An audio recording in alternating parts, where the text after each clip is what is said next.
Hello everyone, how are we doing? Windswept? This is the type of panel I like. I'm used to like rooms with hundreds and hundreds of people. This is much more intimate, this is great. And the fact that I can come here and be in a town hall and relive my early days of collecting with people just getting stuff out of plastic bins is incredible. That is what this is about, and that is why it's worth traveling 3,000 miles and not sleeping for 2 days to be with you all. Alright, so let's see if this clicker works. Paula, you ready, just in case it doesn't? Yes. It doesn't. There's more people in the way now, just saying. Where should I stand perfectly? If I had a laser, I could just slice it up. Alright, I want to start off with the greatest photo of all. Now, Brian, I'm sorry I haven't put one of yours up here. Don't hate me. I want to start with the greatest photo ever taken. Is it one of these? No. In my mind, please work nice and smoothly. Come on. This is the greatest photograph ever taken. And in my 25 years of being in the toy industry, I must have used this picture 200 times in my presentations, because this, for me, captures all of us, all of you. This, from the 80s, just photography of kids playing with Star Wars toys. Now, the kid on the right, is he in pleasure or is he in pain? The answer is yes. He is. That is every single one of us playing with Star Wars and collecting Star Wars and being in Star Wars. It is a painful and pleasurable experience. So, that is the greatest photo ever taken. I was lucky enough to see Star Wars at Man's Chinese Theatre in LA when I was but a mere 5-year-old. And I don't remember it very well. All I remember was the sound of the TIE fighters. I've been absolutely terrified. Absolutely terrified, but it stayed with me. And when I went home, you're going to see some pictures now. No, you're not. Yes, I was just very slow delay. It's like, time's up. That's me, there. How big my head is. What's going on there? Obviously my body eventually caught up, very much. My first toy was R2-D2. I lived in Malden. This is my dad's restaurant. He had a little restaurant called Francine, which was named after my mum, very romantic. I went back for my 50th last year, and I visited all my old schools, all my old homes. So this is where I lived when I was that age, buying that figure, because I could not resist the chrome of R2-D2. Oh my, I'd never seen anything like it as a kid. When I went back, I tried to find the toy shop. Unsurprisingly, it closed 45 years later, but it's become an estate agents. So what used to happen in Malden, I used to walk down here, I used to live here, I used to walk down here, and I used to go in there, and there used to be bikes at the bottom, and upstairs you'd go, and there would be racks and racks of figures. And I remember going with my mum and seeing Star Wars figures. I've got a little thing on the film. Come on. Come on. There you go. Just to make it sure. That is where I bought my first Star Wars figure. So I went back last year and had a look at it, and it was pretty emotional. I'll be honest with you. I had a little tear. Quite an emotional guy. And so that's where my passion started. That's where my pain and my pleasure started as a 5-year-old. Loads of memories. We've all got them, right? I remember going with my mum and dad to see Return of the Jedi in '83. We got on the train and went to Leicester Square. I've been to Leicester Square to watch movies with my mum and dad 3 times. Superman, Return of the Jedi, E.T. The travel back on the train was always the most memorable thing for me, because I was either doing like that out the window, or I was bawling my eyes out because E.T. wasn't there and I was looking up to the stars, or Return of the Jedi, I was like enamored with Luke's green lightsaber. I don't know about you, but when Luke had a green lightsaber, I was like, my God, that's so amazing. It's like a different colour. And I remember my nan and granddad, I got my Millennium Falcon. I spoke about that last night. One of the greatest toys ever made. They bought me a Millennium Falcon. They bought me an AirTag. I was quite spoiled as a kid, obviously. But what else did I do? I went to the double bill of Star Wars and Empire Strikes Back when Empire came out in '81. I remember being late because I kept having to go to the toilet because I was too excited. I kept weeing. And we were late. We came in at the Attack of Hoth. We missed the whole Star Wars. I wrote to Jim or Fix It, which was kind of risky, looking back, to ask to meet R2-D2 and Luke Skywalker. And I remember one kid did it. Do you remember that episode when he went on to Dagobah? I was so jealous. I was literally watching that episode going, I asked for that. Why am I there? So lots and lots and lots and lots of memories. I guess.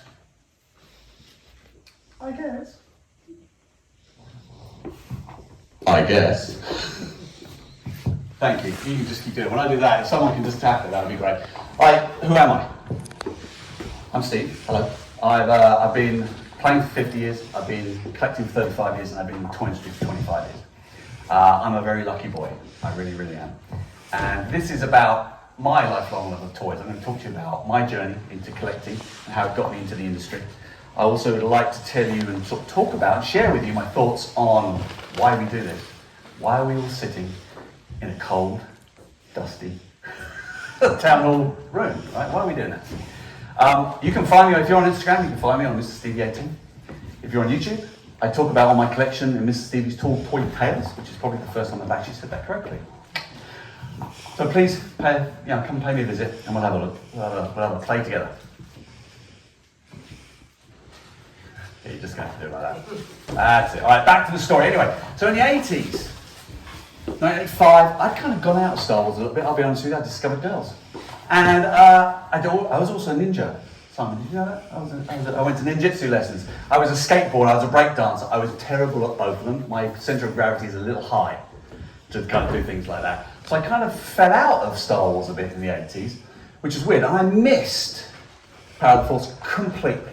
I had no idea it existed, which when I look back is kind of embarrassing. But actually, it's my saving grace because later on, in the 90s, the discovery of this last 17 would bring me back in with the help of a certain Mr. Somma. Next one, please. I'm just going to ask you to do every single one. So the 90s, we had a resurgence, right? Came back. We had Shadow of the Empire. We had Timmy's wonderful trilogy that has just grown more and more and more popular. If you want to give us a little click as well, that'd be great. I had the pleasure of presenting Tim and Dave with a Throne back in 2017, I believe that was, a celebration for the 40th anniversary. So the 90s was this resurgence. And for me, little click, this was the 90s. This was the starting point for me, and for a lot of us, I'd imagine, of real Star Wars collecting. In the 90s, in England, you could go to a boot sale. Remember the boot sales? Remember when it wasn't just full of people selling magazines and cakes? It was actually people with stuff from their garage or from their attic selling stuff. Here's the embarrassing picture. Give us a click. Fantastic. I never had a suntan, ever. So my best mate, Simon Slater, who is here. Simon, stand up, give a wave. Stand right up, stand up. Give him a round of applause, everybody. Without this boy, I wouldn't be in Star Wars, I wouldn't be in the job I'm in now, and I wouldn't be delivering you all the stuff that you love. Or most of it. So we were the car boot boys, car boot sale boys, and we would run around car boot sales and we would collect Star Wars figures when you could find them for like 10p. Simon, how much did you find Yak Face for in a boot sale? 20p. 20p! He got Yak Face for 20p. I got bribed for 10, so that's okay.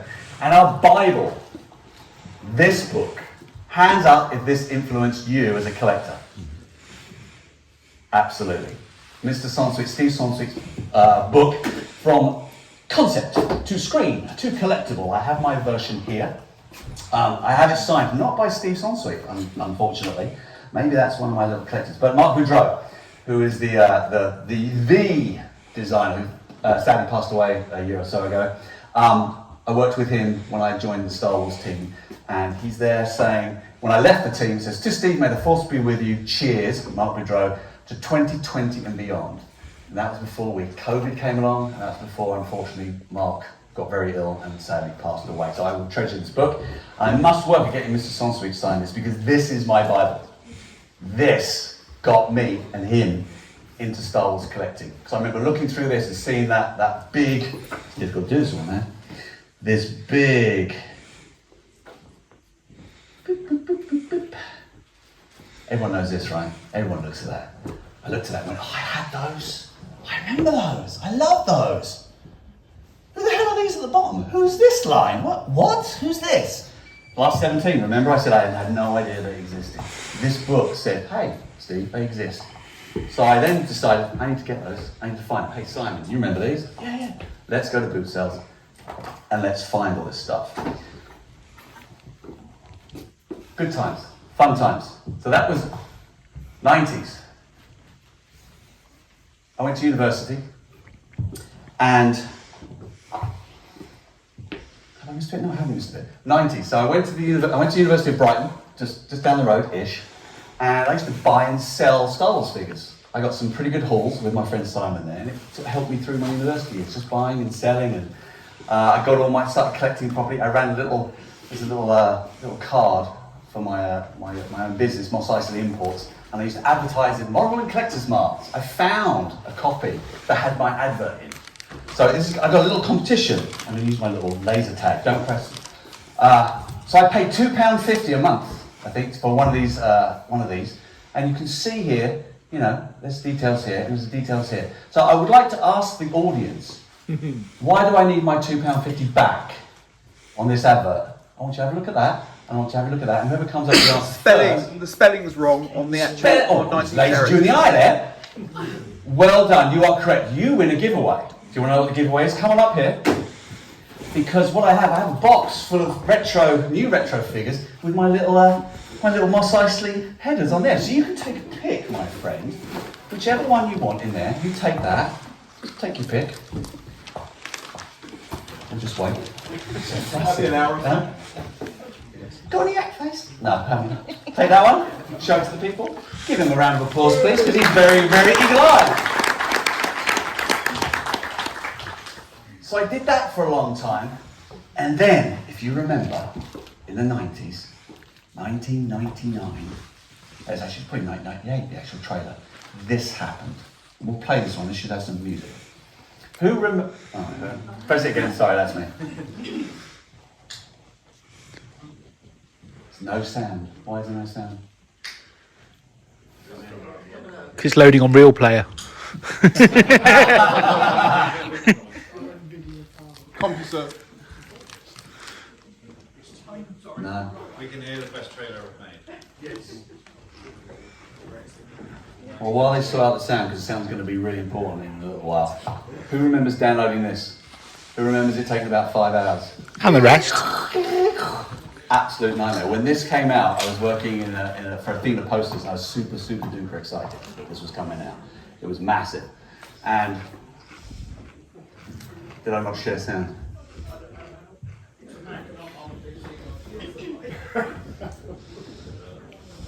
I'll keep talking, it's totally fine. So in 1999, a job came up at Hasbro, and I went, I'm going to have that job, you know why? Because I'm going to get free toys. I'm going to work for them, and I'm going to get all the free stuff I like.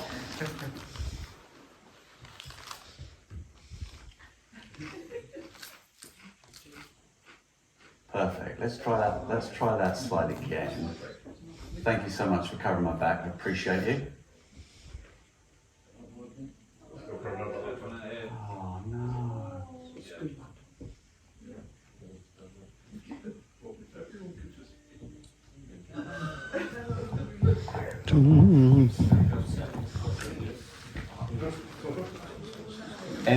Nothing we can do? Never mind. Alright, don't worry. There's going to be a video in a little while that you're really going to have to kind of feel because there's going to be zero sound. So I got a job at Hasbro. Anyway, I managed to wiggle my way in, which was really, really cool. So I'll play this and you can listen in the back because the sound quality is about the same, to be fair. And it's this side. So Phantom Menace came out. I managed to get a job at Hasbro. My life was complete. I'm going to get free Star Wars figures. Absolutely incredible. Let's click on to the next one because this is just too embarrassing for me. Not as embarrassing as that photo, I will tell you. This is my douchebag photo. This is the douchebag photo. This is the one my wife loves looking at and ridiculing me for.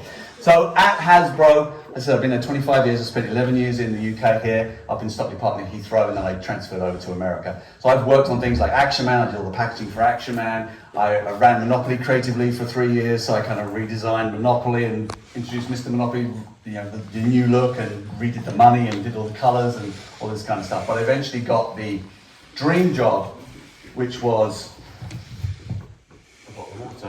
which was a Star Wars gig. Someone came up to me, excuse me 1 second while I open this.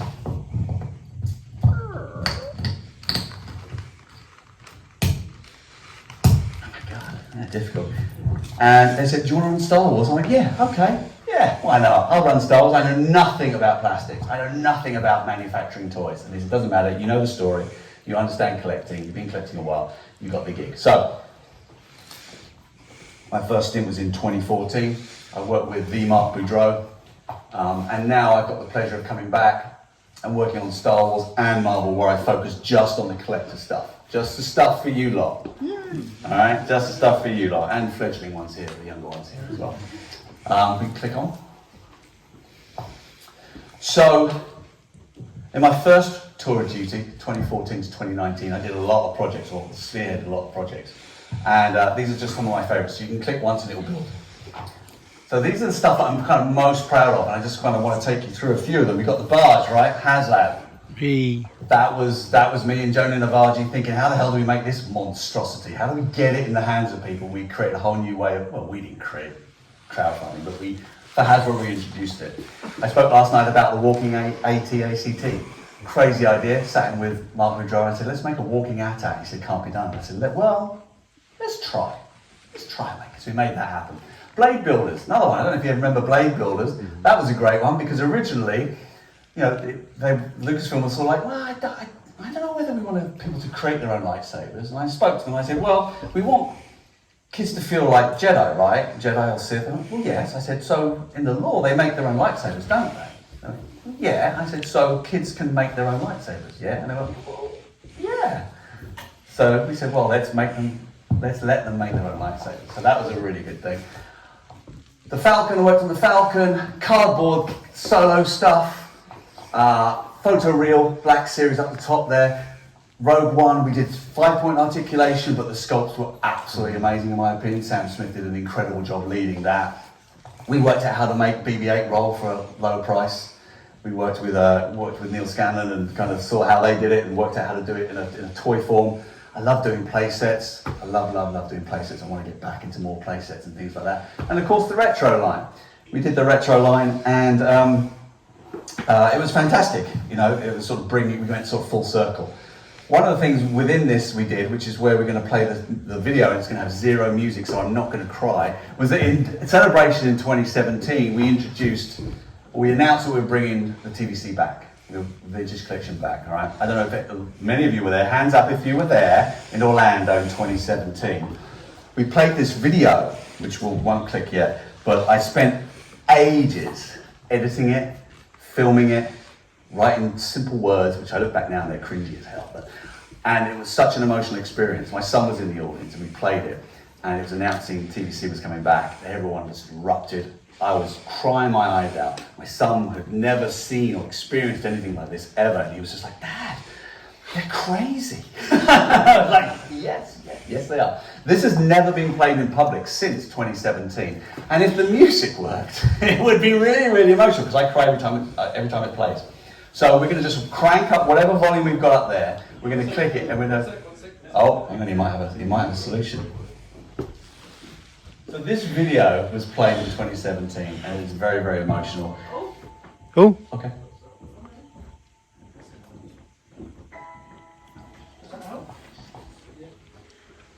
Second time it's ever been played in public. It is the most beautiful piece of cinematic, emotional delivery ever. Why are you talking over his name? I don't know.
Even at 2 decibels, that still gives me goosebumps. Literally gives me goosebumps. And it was one of the best moments ever. That and the announcement of the barge in my career so far. I got some crazy crap coming up. It's just amazing. So if we click on that, thank you so much for helping out with the sound. I really appreciate it. So when we reintroduced TVC back, you can click it one more time because it's going to do a little build here because we're going to get a little giveaway. I came onto the brand and TVC wasn't there, and we sort of discussed, we were in the midst of the 40th anniversary in 2017, and we were like, hey, we should bring back TVC. That packaging is just kind of like, and we've got a whole new generation of stuff. We've got a new sequel trilogy coming out. Let's bring that back. And the way I pitched it, I went back, is I just made a mock-up. And I got the original mock-up here with me, which I keep at home. And I'm gonna have to put this down for a second.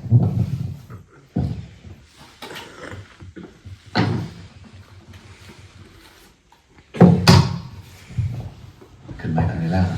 So I grabbed a TVC card that I had and I stuck on a ray. And that's not quite the same as this because you can see she's got her accessories, but this is the actual, it's horribly glued and really cruddy. But I went in and I just went, TVC, you imagine these new characters on that card back. You imagine the emotion that you can rediscover and we need to bring it back. And it was like this here brought back Vintage Collection. So my question for a giveaway here, I stuck this on a card, on an existing TVC card, and I'd like to give you the opportunity to guess the VC number of the card I stuck it on. Anyone who's closest gets to come up and pick from the box. So just chat out. 717. Keep going. 74. 6. 20's good. 32. 38. 28. 25. 25. Who said 40? You are near enough. You are 48. This is Wickway. So come on up, give him a round of applause.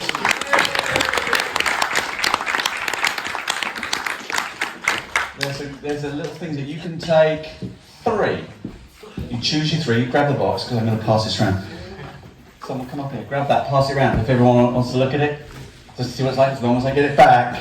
At the end of it, put it in your pocket, pass it around. Choose your 3, well done. Congrats.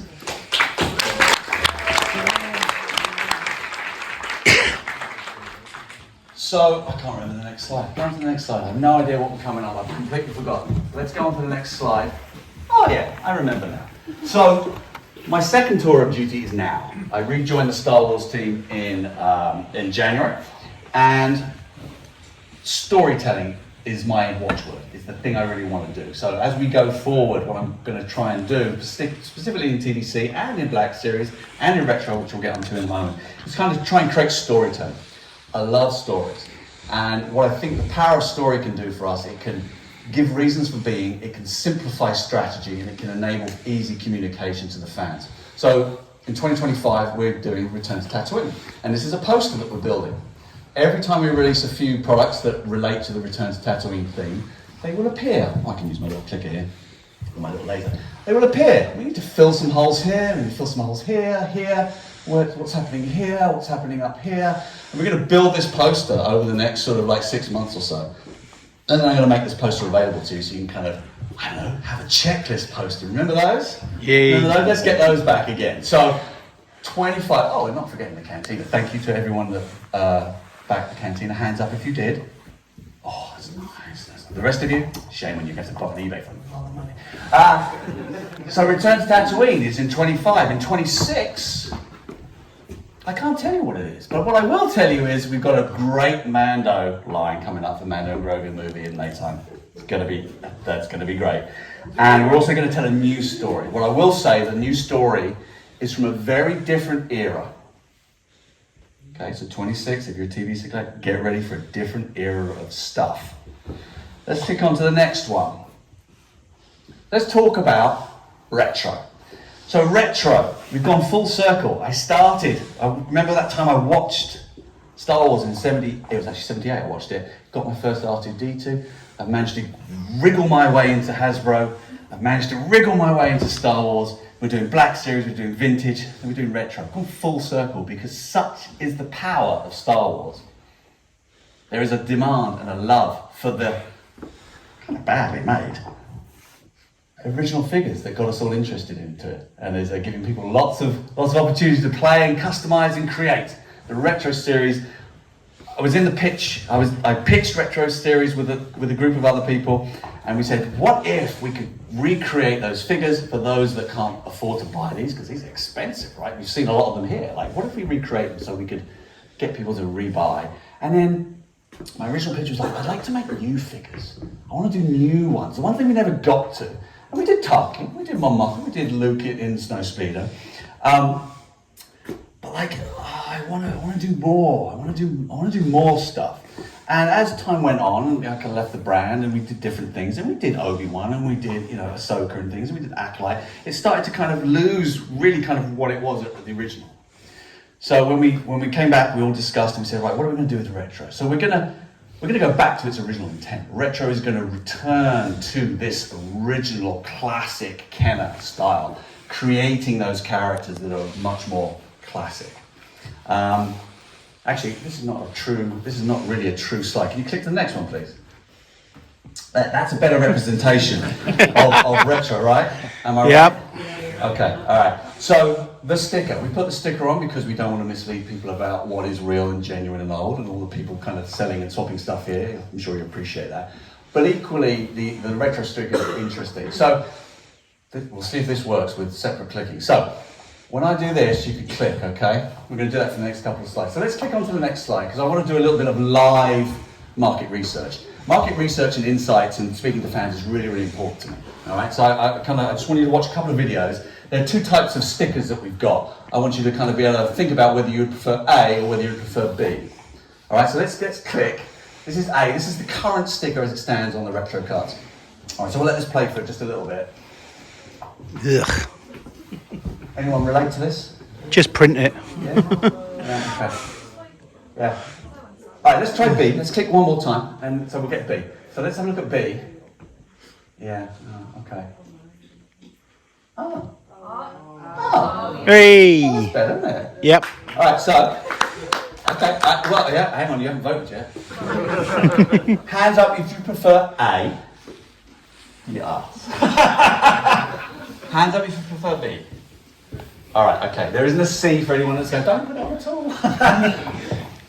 So we will have these new stickers starting next year. For the 2025 collection for retro, we will go to the new stickers, so you can choose whether you want to keep the sticker on or gently and easily peel it off without any residue or any use of alcohol fluid or lighter fluid or anything like that. So thank you for your input, I really appreciate it. I had a suspicion you'd go that way, but we'll go with B. So that's really cool. So if you click one more time, so we'll go with the sticker, click again. What I want to do is kind of talk about what's happening in 2025. So I'm going to give you a pipeline reveal. Remember those? So I'm going to reveal to you, my friend, in this very small, dusty town hall, the next collection for retro. Okay. Now a lot of you have seen this image with Walrus Man, and then they go, "Oh, this Captain Walrus Man," and I'm like, "Would I really be that obvious?" Well, the first character we're going to do in the next set of our 2025 is Click. It's going to be Walrus Man. We're going to bring Walrus Man. So we're going to go back. If you want to put it in your cantina, you can, because that's what I do. Every single HasLab that I get, I put my old stuff with it, which is this weird kind of juxtaposition. So for the next reveal, Walrus Man needs a mate. He needs a pal that he can go drinking with. So Yes. we're going to do Dr. Everson. All right, these are all going to be new. That's going to be an existing officer scan of the original one. Completely new sculpt in the retro style. We haven't ever had him. Finally going to get him. So that's really good news. So the next one. Why don't we have another one? Let's get a sand trooper. Let's get a sand trooper. I've got a custom sand trooper. I love it. I wish I could get a proper one that's made properly and perfectly. We're going to do the sand trooper. Next one. I've forgotten what it is. Let's go for the next one. Rebel Fleet Trooper. Yes. We need someone for the troopers to shoot. All right, very exciting. Gives us some opportunities. And I guess the two best ones to last. Now, I say the two best ones. You're all going to think different things. Any thoughts on the next one? Owen. Yes. Stormtrooper. Hans Stormtrooper, sorry. Okay, keep that thought. Do you want anyone else? Aunt Beru.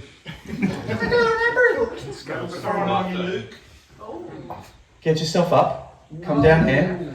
Click that clicker. Yes! Alright. You only get one. Choose one of those, whichever one you want. And thank you very much for playing. You're welcome. And the final one. Yavin Layer. Oh, it's already been said. Stand up, give us a click. Finally! The easiest figure in killer history to make, which has never been made. Come on down, come on down. We're gonna have a Han in Stormtrooper. And this marks the return of going back to original classic Kenner figures that have never been done before. You're gonna see a hell of a lot more of those. Grab anyone you want, my friend. Blooming lost. You can have a 10 box. Take the box and have a little look and make your choice. Don't want to rush you. Give it one more click just to make sure that we're clear that obviously you will be getting a removable helmet and you will be getting the Yavin medal. All right, so this is just signal and sign of things to come for retro. I need everybody to get involved. I need everybody to kind of speak about it, build communities, because retro is a speciality. It's a niche of a niche of a niche. People I've been talking to today have heard me say that about 20 times. I love this line. I love it with a passion. And I know that everyone in this room probably loves this as well. So please support it. Please spread the word. We're going back to where we should be on retro. Okay. Thank you very much. That's that. Let's click on. Where are we next? Oh, my collection. Oh yeah, I collect toys too. So retro was originally scanned from all of my stuff. So when we first brought it out, here's all my Star Wars stuff. I don't have a lot, if I'm honest. I'm quite restrained. I have a little bit of an addictive personality, so I force myself to have collecting rule sets. So they're my Star Wars figures, so all my Star Wars ones up here. All the ones that you found in the original retro lines that came out a number of years ago are all scanned from my actual one. So if you've got retro figures, you've got a little piece of me at your home. Isn't that fun? Did the same with, where is he? With Indiana Jones in there. Yeah, so in the old retro ones from Indiana Jones are scanned from these as well. So this is my collection. You click again. And just another angle. So the way I collect, as I said, I'm quite reserved in how I collect. I always collect loose, and I always collect mint. Like I will only pick up something that's really, really nice. If you click one more time for me on this, and we'll build up and just kind of take you through how I collect. So the Detolf, God rest its soul, was perfect for me because it gives me a little cube, it gives me a cubby hole that limits what I can put in it. I can only put a certain thing in. So when I collect like Richard Scary stuff, I don't know whether it relates to you or not, I don't know. I fit it all in there. So I get my Richard Scary, I'm a massive Peter Pan fan. My mum and dad call me Tink, that is my nickname. They call me Tink. Yeah, I wish most people did that. They don't usually, they just go, Tink. She still calls me Tink, I'm seeing her tomorrow. So I collect Peter Pan stuff. I love cereal mascots for some weird reason. I think it was when I came to America and discovered that not everything was beige, like our cereals. Everything was colourful and very bad for you. Give us a little click onto the next one. I love the mixtapes, just 80s stuff. I've got things like Ipswich Town programs. I've got Danger Mouse erasers. Yeah. I've got. Here's another giveaway. Space Dust. Remember Space Dust? Space Dust was given as a freebie in the first issue of a very famous 1980 comic. Does anyone want to guess what that comic was? 2000 No. Dante? No. Banana Man made his appearance in it. Beano. Nutty! Well done. Stand up. You get a prize. And two, here's the very first issue of Nutty Comics for you, Mara, and you can pick one of those. You pick one of these as well, or give it a call. Jar Jar Binks, yeah. There you go, you got it. Well done, well done. So you can see I collect stuff. I got Wombles. No one in America knows what that is. No idea at all. I would love to make Womble figures one day. When I retire, I think I'll make Womble figures. And then I have my sort of like sci-fi stuff. I'm going to get my Tron stuff. I've got a load of stuff I need to give Tron its own cube, I think. If we click on to the next one, just some more, and then I'll stop. E.T. I got E.T. biscuits. You remember these E.T. biscuits? Cola biscuits from 1982. I had a sealed pack, which I opened and ate for my YouTube thing, and it was disgusting. It was like battery acid. I had Superman. I'm a big Superman fan. These lolly sticks from like late 70s. Remember these? Used to get the lollies. Used to paint them up. You'll notice actually, like this one, Jor-El, didn't actually exist in Secret Wars. So if you click to the next one, we'll talk about that. So I also do some customs very badly. Very bad. I paint them, I kind of stick stuff together. I won't need him anymore. I won't need him. I'm going to have a real one soon. With my Durell, I muck around with things like that. I take photographs. I try to be remote, even not even touching anything that Brian does. But I enjoy that. I enjoy customization. I enjoy doing photographs as well. If you click for the next one, please, we'll go back. And then I have my adventure people. So the big question, as I've been collecting for 35 years, is like, why am I doing this? Why do I collect? What is the nice feeling that I have when I do it? And where does it come from? And why is it with me? And why is it all with you? Why are you all in this hall here, looking at toys and hunting and finding things and being like super excited at finding something and being super disappointed when you're done? So I have a theory, and it is literally me been thinking over the years of what it is. If we click on to the next one, I think we'll have to go to. I want to ask the question, why do we collect? Why do we do that? So let's click on. And I've come up with a theory, and it's probably wrong, and it may relate to you, it may not relate to you. If it relates to you, afterwards come up and say, that relates to me, Steve. I think you're right. If it doesn't, come up and tell me something different. I'd like to work on this. This is something that interests me, and I want to work on something. I'm actually working with a professor at Brown University, which sounds very, very, very important, very flash, but it's not. I want to know why people do it. And I have a theory, I call it the ABC of collecting. And it's really rooted in childhood, surprisingly enough. I'd like to take you through it real quickly and see what you kind of think. So we'll click on. Just to give it a bit of context, this is today's world. Yeah, it's busy, it's stressful. I don't know about you, but I'm pretty unsure about it. I don't know what's going on. This image for me is quite stressful, the way it moves and things like that. If you click on one more, I know we want to go there, but unfortunately, if you click on, we're here. Okay? So what do we do about that? I think we collect. I think we collect to help with this stress. If you go on to the next one, we'll start talking about it. So the A in my ABC theory is achievement. The joy of achieving something, the joy of finding that last Indiana Jones. There was some Indiana Jones stuff over there, it was amazing. Like finding that last thing that completes the collection. Or finding the grail. How do you feel when you find your grail?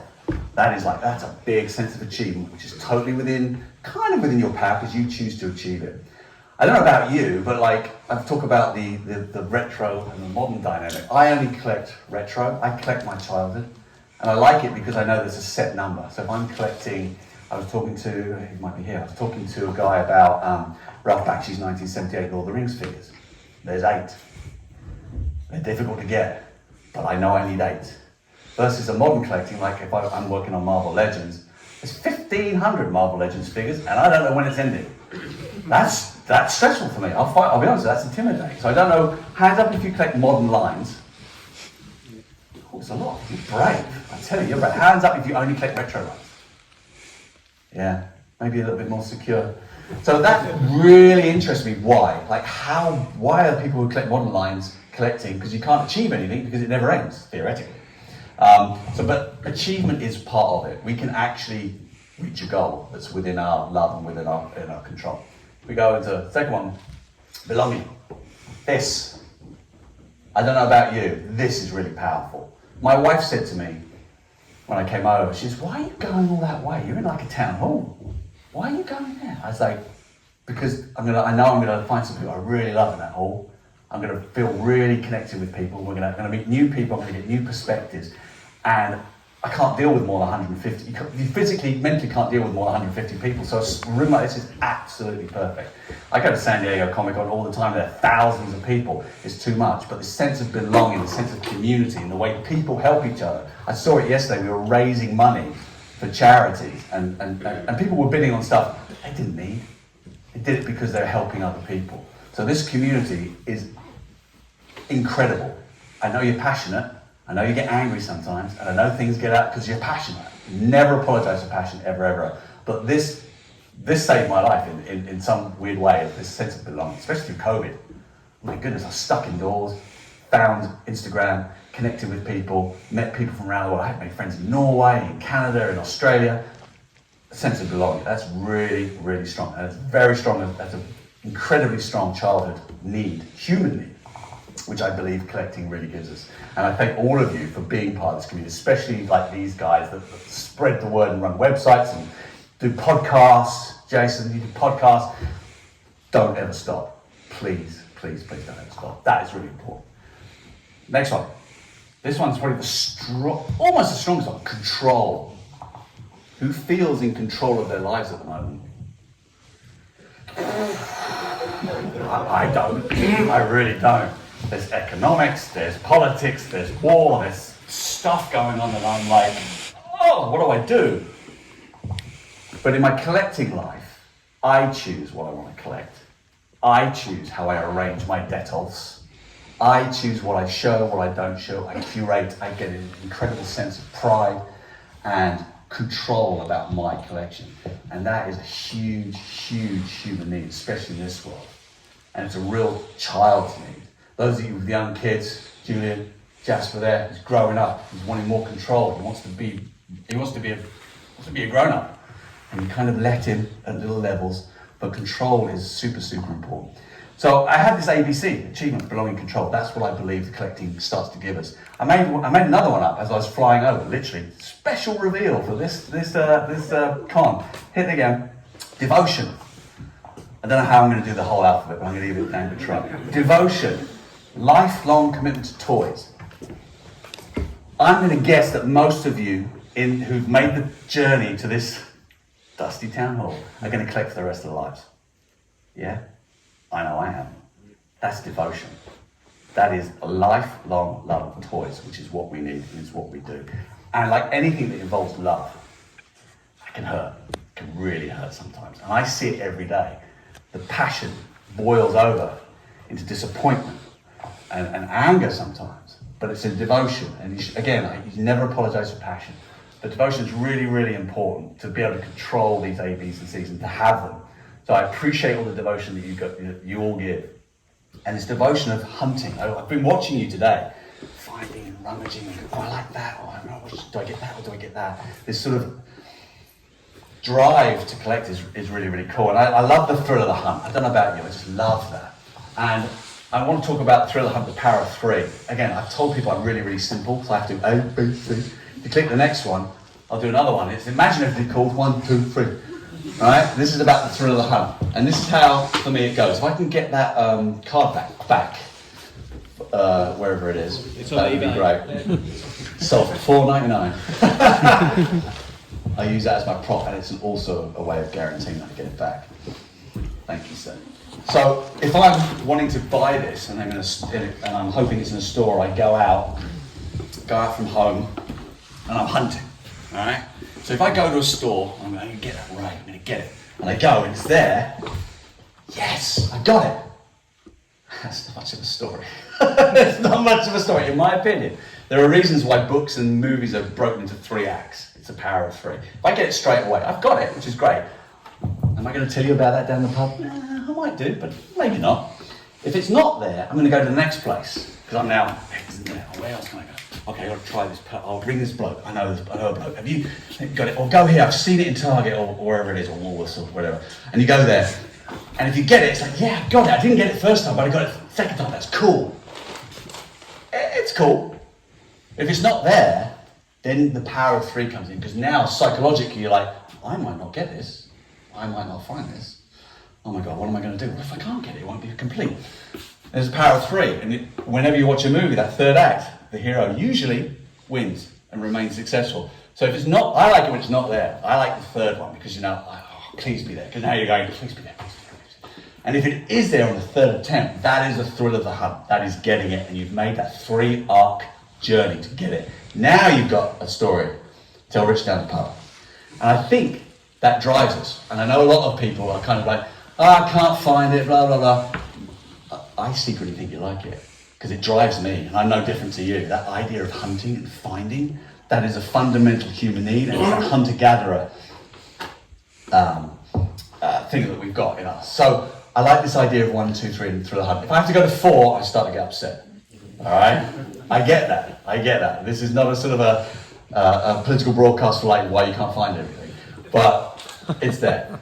If we go to the next one, you're going to have to click a few times. I completely forgot about this. Click, click, 1, 2, 3, click, and it's all wrapped up in nostalgia. Because everyone says, oh, it's because of nostalgia, Steve, that's why. But I want to understand what nostalgia is. I think it's somewhere in that A, B, C, D, and that 1, 2, 3, because it's kids. It's kids learning to be in control, walking on their own, going out on their bikes, and just kind of exploring and hunting and finding and making up stories. Because stories is what makes us a civilization. All right? So I think that's really important. Click on to the next one. So I'm going to wrap up, I think. I can't even remember what I've got now. Oh, lastly, yes, childhood informing us. This is the thing I am really big on, being generational. There is nothing more than I like than going to San Diego and seeing people bring their kids. All right, we got Bobby, which is the little guy out there, blonde hair. This guy here, his brother's called Thor. This is Gavin. That is my Bethany when she was younger. She was mad on Ray. Now, bear in mind, I knew the story of Force Awakens, and when in the Halloween before it was released, she dressed up as Ray and she wanted to take the lightsaber. And I was like, I don't know whether you should take the lightsaber. That's kind of like a spoiler. But she didn't know, and yeah, so she went out. So this is really important. If you go on to the next one, I just want to congratulate everybody in this room for bringing your kids. Those of you that brought your kids, whether you want to be here or not, little one, I really, really appreciate it. And it's happening all over the place. There is something just paternal, maternal, just driving people. And these are great people. And we have one of these people in the room. We have Ron here. Ron, put your hand up, mate. We have Ron. Ron sent me some photographs of him as a kid playing with the Star Wars figures. He then sent me some pictures of him as an adult playing with the Star Wars figures. He then sent me a picture of him playing with his little lad with the Star Wars figure. Ron is the poster child of being generational. He loved it, he lived it, and he passes it on. Without controlling this, I'm sure you don't control this. But it's really, really important because we are a small group, a small select group, and we're all getting on. And if I want to watch Star Wars when I'm much, much, much older, we need to bring the younger generation in. We need to bring them in and show them the way, but we also need to let them define their own communities and define their own love of Star Wars and love of Marvel, love of anything. So I want to do a lot more work on being generational. And I can do that personally, I can probably do that through work, I talk about it a lot, and this lifelong love of toys. So what I'd like, Ron, why don't you come and take the rest of this? You have all of the rest of this, 4 or 5 in there. Make sure you and your son have fun with us, and thank you for being the poster child. Everyone give Ron a clap.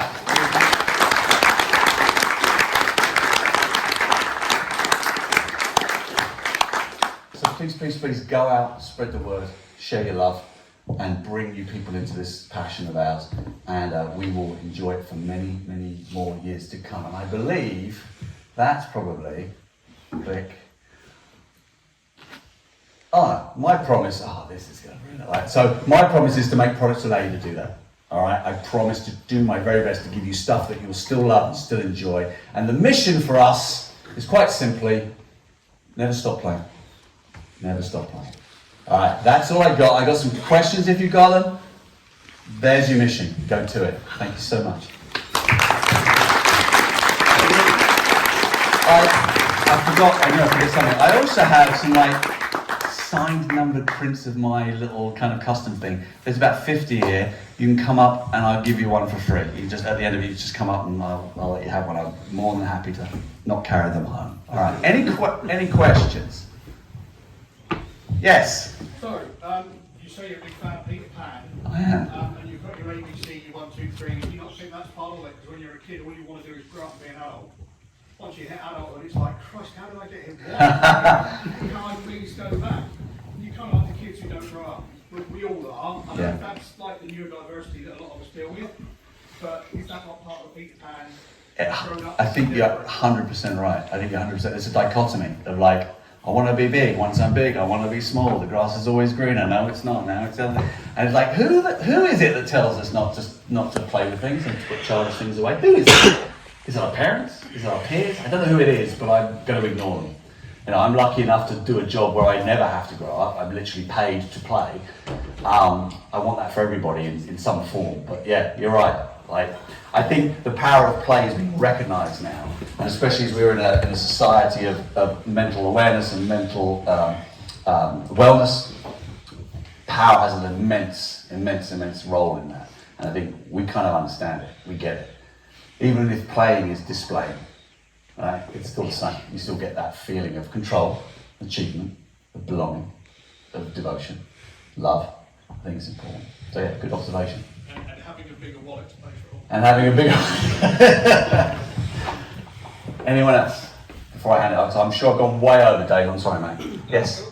Hi Steve, I'm starting to work on a book about the psychology of collecting, so I'm really interested in the stuff that you're doing. In fact, I heard you talking about it on the podcast for Star Action Figures, and that's what sort of started my interest to come along today. One thing that I'm looking at is how the collector mindset stretches across into other aspects of our life, so not just toys. Do you see examples of that in your own life, in the way that you are, where you think that's my collector mindset that's being applied to something mundane that I'm doing? Or?